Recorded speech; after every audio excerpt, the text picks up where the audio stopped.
Seção 3 do pedido de restituição. Artigo 84. O proprietário de bem arrecadado no processo de falência ou que se encontre em poder do devedor na data da decretação da falência poderá pedir sua restituição. Parágrafo único. Não pode ser pedida a restituição de coisa vendida a crédito e entregue ao devedor nos 15 dias anteriores ao requerimento de sua falência, se ainda não alienada. Artigo 86. Proceder-se-á à restituição em dinheiro. Inciso 1. Se a coisa não mais existir ao tempo do pedido da restituição, hipótese em que o requerente receberá o valor da avaliação do bem, ou, no caso de ter ocorrido sua venda, o respectivo preço, em ambos os casos, no valor atualizado. Inciso 2.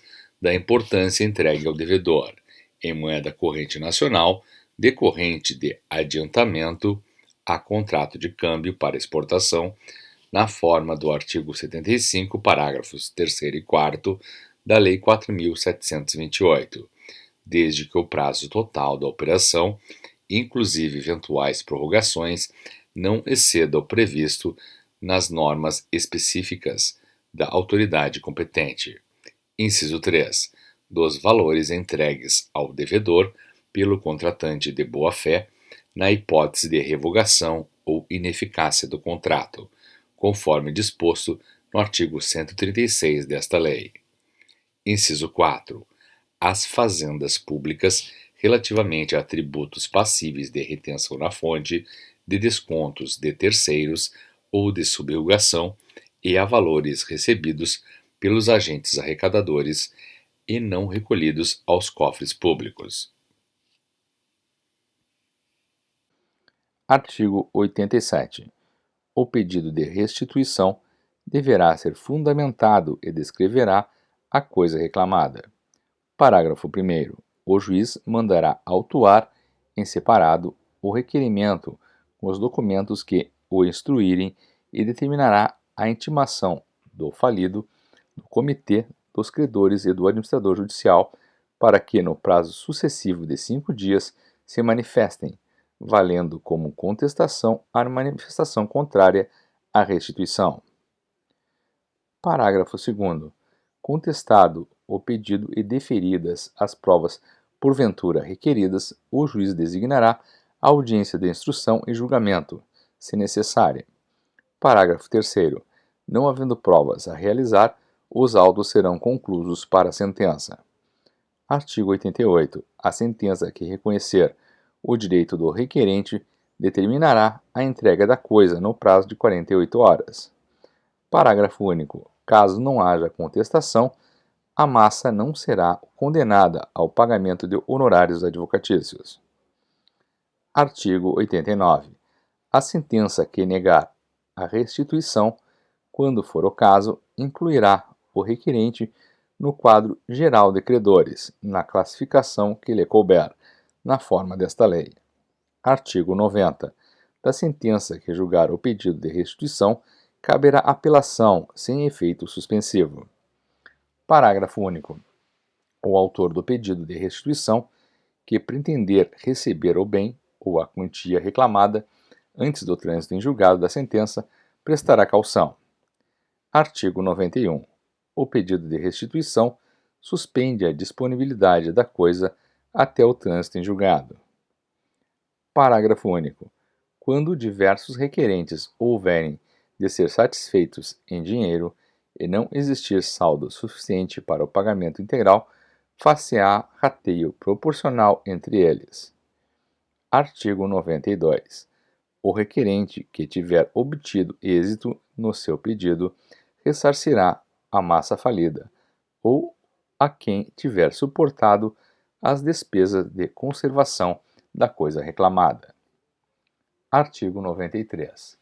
Nos casos em que não couber pedido de restituição, fica resguardado o direito dos credores a propor embargos de terceiros, observada a legislação processual civil. Seção 4.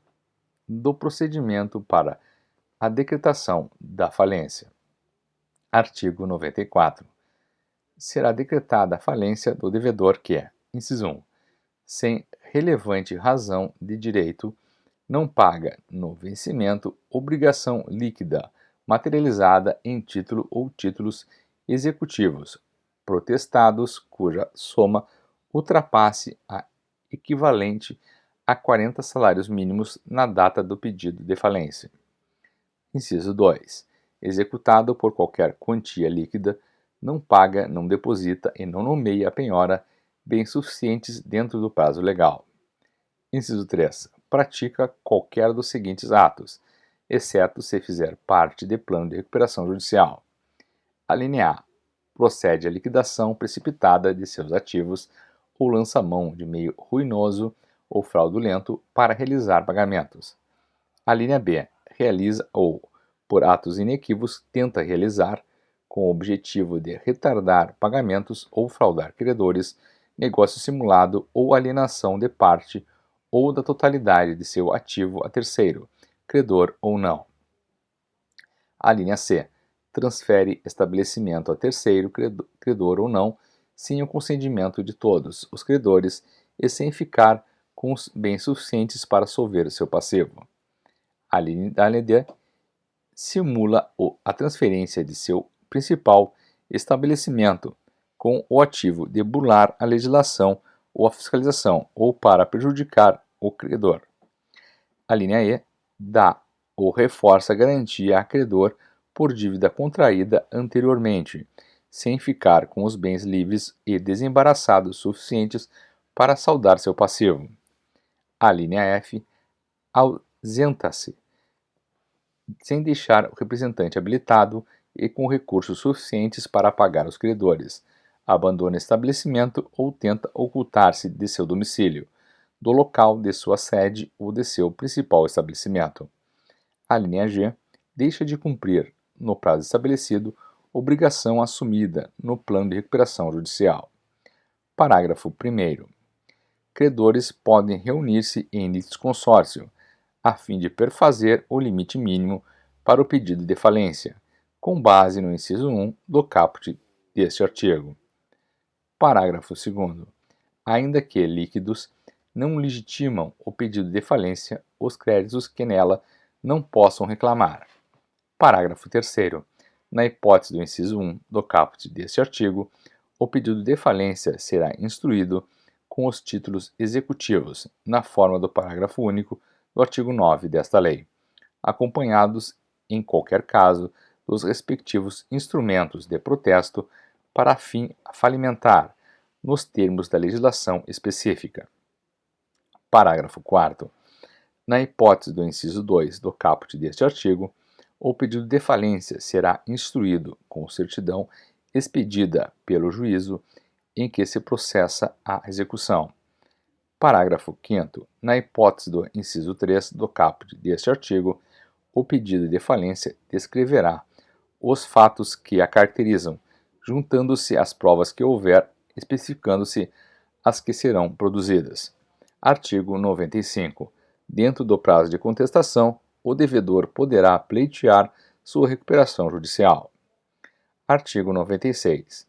A falência requerida com base no artigo 94, inciso 1 do caput desta lei não será decretada se o requerido provar: inciso 1. Falsidade de título.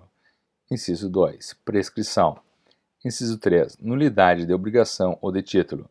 Inciso 4. Pagamento da dívida.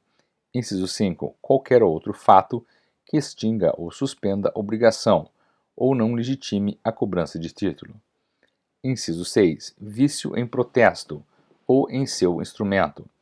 Inciso 7. Apresentação de pedido de recuperação judicial no prazo da contestação, observado os requisitos do artigo 51 desta lei. Inciso 8. Cessação das atividades empresariais mais de 2 anos antes do pedido de falência, comprovada por documento hábil do Registro Público de Empresas, o qual não prevalecerá contra a prova de exercício posterior ao ato registrado. Parágrafo 1º. Não será decretada a falência de sociedade anônima após liquidado e partilhado seu ativo, nem do espólio após 1 ano da morte do devedor. Parágrafo 2º. as defesas previstas nos incisos 1 a 6 do caput deste artigo não obstam a decretação de falência, se ao final restarem obrigações não atingidas pelas defesas em montante que supere o limite previsto naquele dispositivo. Artigo 97. Podem requerer a falência do devedor. Inciso 1. O próprio devedor, na forma do disposto no artigo 105 a 107 desta lei. Inciso 2. O cônjuge sobrevivente, qualquer herdeiro do devedor ou inventariante. Inciso 3. O cotista ou o acionista do devedor, na forma da lei ou do ato constitutivo da sociedade. Inciso 9. Qualquer credor. Parágrafo 1º. O credor empresário apresentará a certidão do Registro Público de Empresas, que comprove a regularidade de suas atividades. Parágrafo 2º. O credor que não tiver domicílio no Brasil deverá prestar caução relativa às custas e ao pagamento da indenização de que trata o artigo 101 desta lei.